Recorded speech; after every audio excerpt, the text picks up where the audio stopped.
ఇక బులెటిన్లో breaking news చూస్తున్నాము. జనసేన టీడీపీ తమ జాబితా విడుదల చేసిన తర్వాత అసంతృప్తులు నిరసన వ్యక్తం చేస్తున్నారు. ఈ నేపథ్యంలోనే చంద్రబాబు ఇంటి వద్ద గొల్ల శంకర్ యాదవ్ అనుచరులు నిరసన కార్యక్రమాలు చేపట్టారు. తంబలపల్లి టికెట్ జయచంద్రారెడ్డికి టికెట్ అధిష్టానం కేటాయించిన నేపథ్యంలో వాళ్ళు నిరసన కార్యక్రమాలకు పిలుపునిచ్చారు. ఇటీవల వైసీపీ నుంచి టీడీపీలోకి వచ్చిన జయచంద్రారెడ్డి తనకు టికెట్ కేటాయించడం పైన అనుచరులు మండిపడ్డారు. శంకర్ యాదవ్కు కాదని జయచంద్రారెడ్డికి టికెట్ కేటాయించడం పైన ఆగ్రహం వ్యక్తం చేశారు. ఇక శంకర్ యాదవ్కు టికెట్ ఇవ్వాలని బాబు ఇంటిని ముట్టడించారు శంకర్ అనుచరులు. భవిష్యత్ కార్యాచరణ ప్రకటిస్తామని అనుచరులు అంటున్నారు. ఇక పెట్రోల్ బాటిల్స్ తో పాటు ఇంటిని ముట్టడించారు యాదవ్ అనుచరులు. ఇదే అంశంపై మరిన్ని వివరాలు మా ప్రతినిధి ప్రసన్న కుమార్ అందిస్తారు. ప్రసన్న, చెప్పండి, అక్కడ పరిస్థితి ఎలా ఉంది?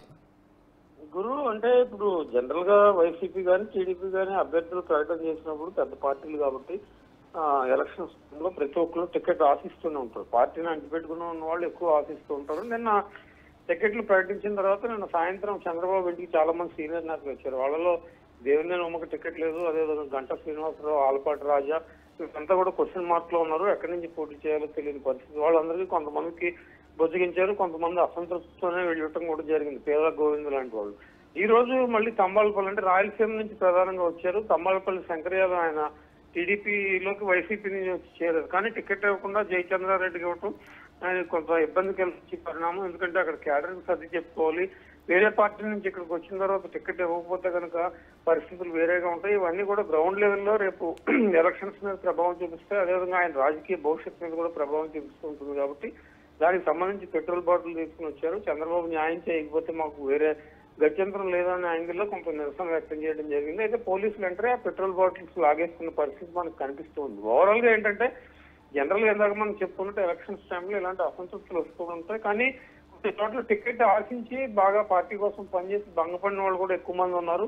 ఇతర పార్టీలోంచి చంద్రబాబు నుంచి ఎక్స్పీరియన్స్ తీసుకుని వచ్చినా కూడా టికెట్ దొరకని వాళ్ళు ఉన్నారు. కాబట్టి వీళ్ళందరి మీద మరి చంద్రబాబు ఇవాళ రేపట్లైనా దృష్టి పెడతారు. ఈ రోజు ఆయన మీటింగ్కి వెళ్తారు మధ్యాహ్నం. రేపు ఎల్లుండి ఏమన్నా కసరత్తు చేసి వీళ్ళ విషయంలో ఎలాంటి నిర్ణయం తీసుకుంటారనేది చూడాల్సింది. అయితే ప్రసన్న, చంద్రబాబు ఇంటి వద్దకు డైరెక్ట్ గా పెట్రోల్స్ బాటిల్తో వచ్చారు కదా, వీరికి చంద్రబాబు ఎలా సర్దు మనకి చెప్పబోతున్నారు? అలాగే రానున్న రోజుల్లో ఈ అసంతృప్తికి పార్టీలో ఎలాంటి స్థానం కల్పించబోతున్నారు? అంటే వాళ్ళ దగ్గర నుంచి ఇమీడియట్ గా ఫస్ట్ పెట్రోల్ బాటిల్స్ తీసుకోవడం, పోలీసులు వాళ్ళని కూల్ చేయటం పరిస్థితి మనకు కనిపించింది. అయితే అది కేవలం పెట్రోల్ బాటిల్ ఏం చేస్తుంది ఏంటి పక్కన ఉంటే వాళ్ళకి రాజకీయ భవిష్యత్తు ఇబ్బందికర పరిస్థితుల్లో చాలా మంది ఉన్నారు. ఇప్పుడు మైలవరంలో దేవినేని ఉమ్మ పని చేసుకుంటూ వెళ్తే అక్కడ వసంత కృష్ణప్రసాద్ టికెట్ అని చెప్పారు. అదేవిధంగా గంటా శ్రీనివాసరావు చీపురుపల్లి వెళ్ళమని చెప్తూ ఉన్నారు. ఆల్పాటి రాజా తెనాలు తీసుకుంటే నాగేంద్ర మనోహర్కి ఇచ్చారు జనసేన పొత్తులో భాగంగా. ఇలాగా చాలా ఇష్యూస్ రేపు రాజమండ్రి రూరల్ గోరెంట్ల బుచ్చించే ఉంది, అక్కడ కందులు దుర్గేష్ ఇష్యూ జరుగుతుంది. జనసేన రావడం వల్ల కొన్ని టీడీపీ టికెట్లు పోతున్నాయి.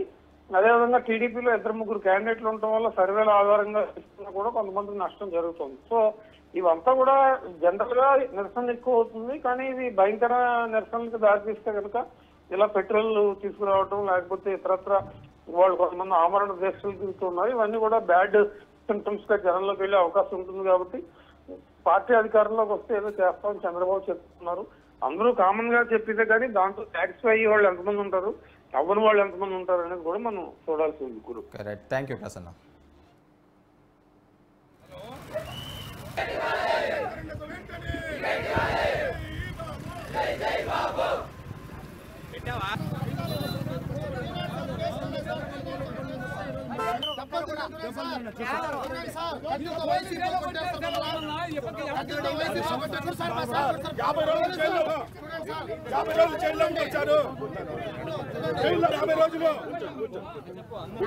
కొత్త వారికి అవకాశం ఇవ్వద్దండి.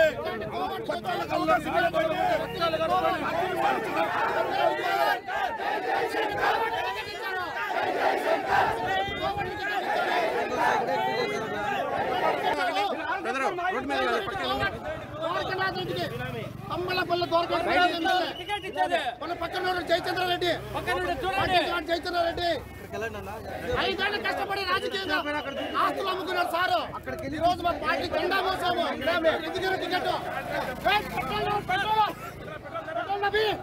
పోసుకున్న చచ్చిపోతాం. పెద్దిరెడ్డి గవర్నమెంట్ సత్యాగ్రహం ఈ రోజు చచ్చిపోతాం.